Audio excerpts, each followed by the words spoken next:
First I'm using primer for my base to give that glass skin effect, and for foundation I'm using a lightweight formula. We want skin that looks fresh and natural. Blend it downwards with a damp sponge to keep it seamless. Next, a little concealer under the eye, around the nose and any spots. But don't go too heavy.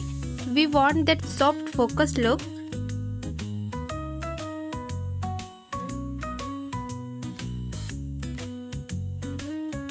And now blending with a finger for a natural finish. Now I am setting my base with a setting powder, and setting powder can make a huge difference. And for contour, I am using this technique to make it look slim and lifted. Blend it like this, like I am doing.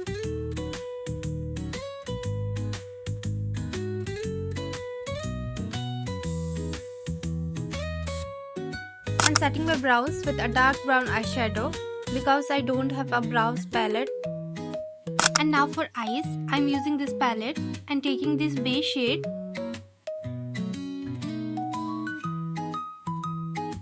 and now this peach shade and this pink shade.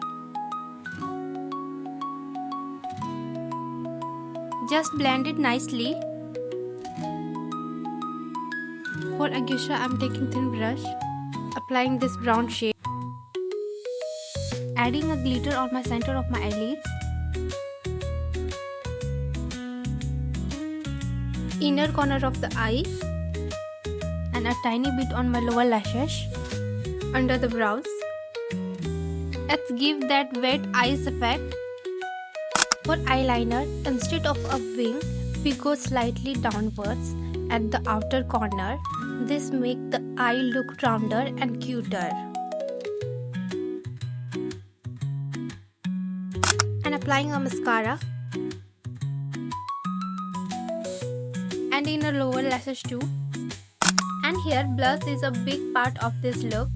I am applying a soft pink blush on my apple of my cheeks and around my nose for that cute fullness effect.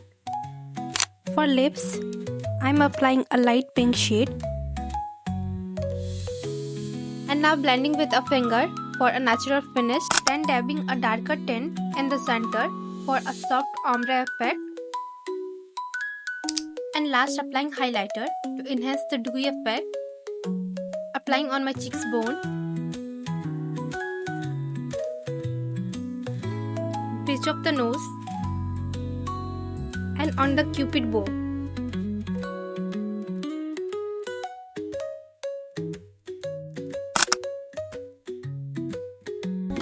It's been a while, but I still pray to feel